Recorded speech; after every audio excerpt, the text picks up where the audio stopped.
Hello my class 10th students, welcome to this channel. तो कैसे हैं आप सब और आपके एग्जामिनेशन की तैयारी कैसी चल रही है। हालांकि अभी तो दुर्गा पूजा आ गया है, लेकिन आपको अपना काम ध्यान रखना है। आपका काम सबसे मोस्ट इम्पॉर्टेंट काम क्या है, और माता रानी भी यही चाहेंगी कि आप अपने पढ़ाई पर ध्यान दें। ठीक है, तो ये जो क्वेश्चन है ये भी प्रीवियस ईयर क्वेश्चन में काफ़ी बार पूछा जा चुका है। क्या है कि निम्न आंकड़ों में माध्य अथवा माध्यिका कोई एक ज्ञात कीजिए। तो आज के पर्टिकुलर वीडियो में हम इस डाटा यानी आंकड़ा से हम माध्य की गणना करेंगे, क्योंकि दोनों में से कोई एक बोला है तो हम माध्य की गणना ही कर लेते हैं।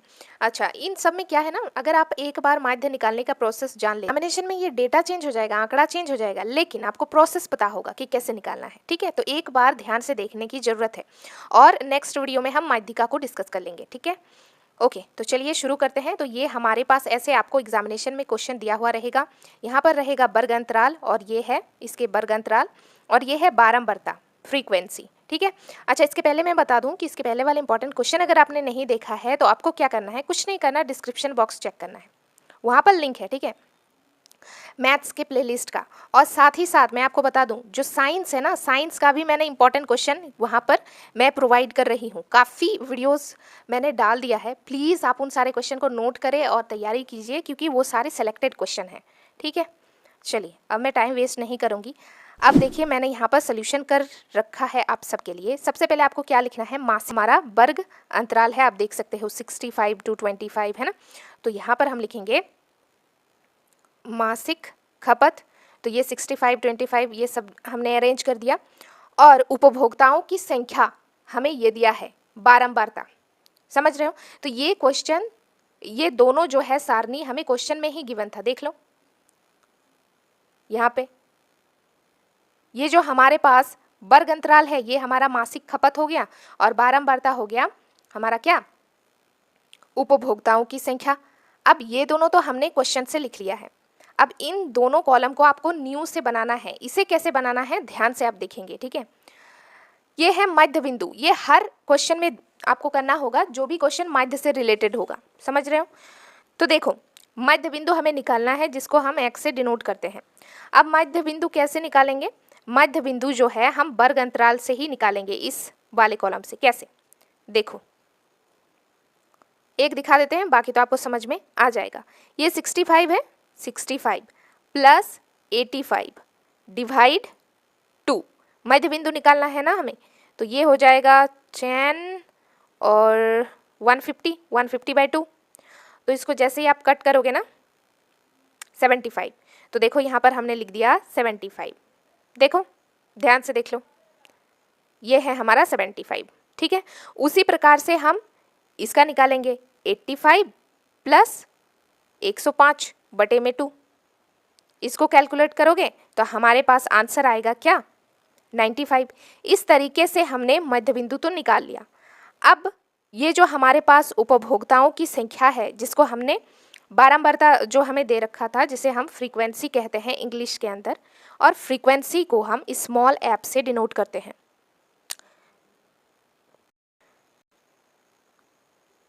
तो जो बारंबारता है ना, इसे हम इंग्लिश के अंदर फ्रीक्वेंसी कहते हैं, जिसे हम ऐप से डिनोट करते हैं। ठीक है, और मध्य बिंदु है एक्स। अब चौथा सारणी हमें किस प्रकार निकालना है, देखिए ये है एफ इंटू एक्स हमें करना है, यानी 4 इंटू 75, तो ये हो गया 300, 5 इंटू 95 यानी 95, ये हो गया 475, 13 इंटू 115 यानी ये हो गया 1495। तो इसको आपको मल्टीप्लाई गुना करके यहाँ पे लिख देना है। तो आई होप आपको समझ में आ गया होगा कि ये दोनों सारणी आपको कैसे निकालना है।